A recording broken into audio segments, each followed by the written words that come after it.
আসসালামু আলাইকুম everyone, I hope আপনারা সবাই ভালো আছেন। চলে আসলাম আরেকটি নতুন ব্লগ নিয়ে। এটা হচ্ছে কক্সবাজারে আমাদের ডে 2।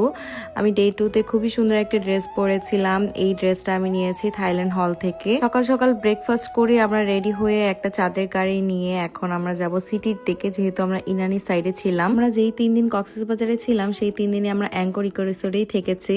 আর সেই রিসোর্টের সামনে আমরা এই গাড়িটা পেয়ে যাই। আর এখানে আমি 5,000 টাকা দিয়ে এই গাড়িটা সারাদিনের জন্য বুক করে ফেলি। যেহেতু আমরা মানুষ বেশি ছিলাম, আমাদের 2টা অটো লাগতোই, তো আমরা ভাবলাম যে একটা চাঁদের গাড়ি নিয়ে নিই, এটা দিয়ে আমরা সারাদিন ঘুরি। যেহেতু কক্সবাজারে ডিসেম্বর মাসে ঘুরতে গিয়েছিলাম, তেমন একটা গরম ছিল না, ভালো একটা ঠান্ডা বাতাস ছিল। তখন রাস্তার অবস্থাও অনেক বেশি খারাপ ছিল। মেরিন ড্রাইভের পুরো রাস্তাটা একদম ভাঙ্গাচুরা ছিল। এখন জানি না ঠিক হয়েছে কিনা, তখন দেখেছিলাম যে রাস্তাগুলো ঠিক করছে।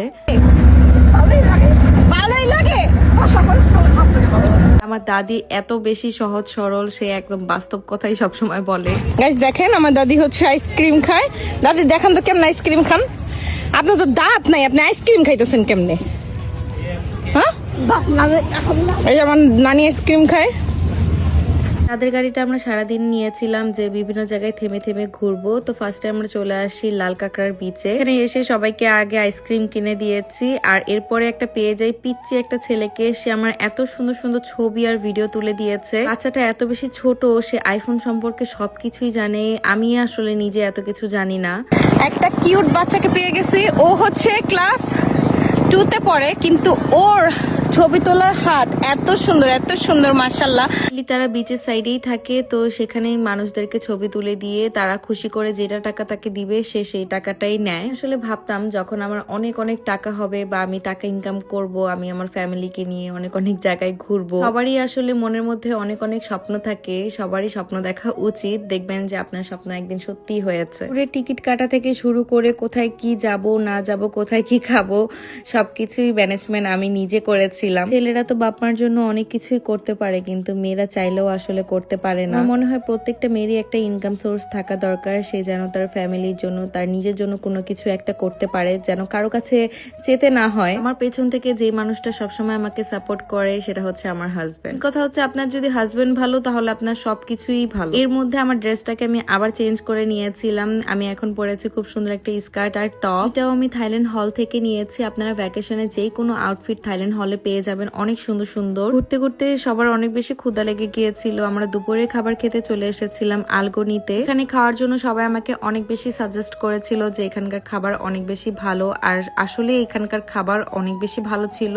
আর যেহেতু আমরা বসার জায়গায় পাচ্ছিলাম না, এই জায়গায় নাকি সবসময় এরকম ভিড় থাকে। এখানকার একটা ভর্তার প্লেটার নিয়েছিলাম, এটা এত বেশি মজা ছিল। প্রত্যেকটা ভর্তা আমার খুব ভালো লেগেছে। লাস্ট পরে খাওয়ার কারণ হচ্ছে আমি নেল এক্সটেনশন করেছি আর আমি হাত দিয়েও খেতে চাচ্ছি। এতে আমরা সাইমনের সামনে যে বিচটা আছে সেখানে চলে আসি। এখানে এসে আমার ভাই বোন দেখলাম যে হচ্ছে ওরা স্পিড বোর্ডে উঠছে।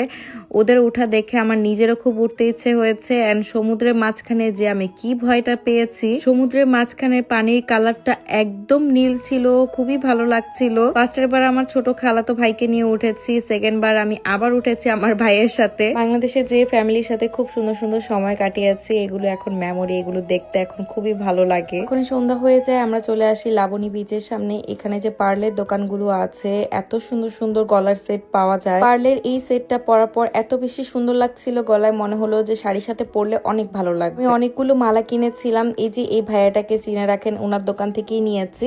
তো ওনার দোকানের প্রাইস দেখলাম একটু কম, বাট অন্য জায়গায় এত প্রাইস চাচ্ছিল, ওনার দোকানে একটু দামাদামি করে আমি জিনিসগুলো নিতে পারছিলাম। তার দোকানে মালাগুলো আমি 1,1500-র মধ্যে নিয়েছিলাম। সেম টাইপের মালাই আবার অন্য দোকানে অনেক বেশি প্রাইস চাচ্ছিল। তো আমরা চলে আসি এরপরে শুটকির দোকানে।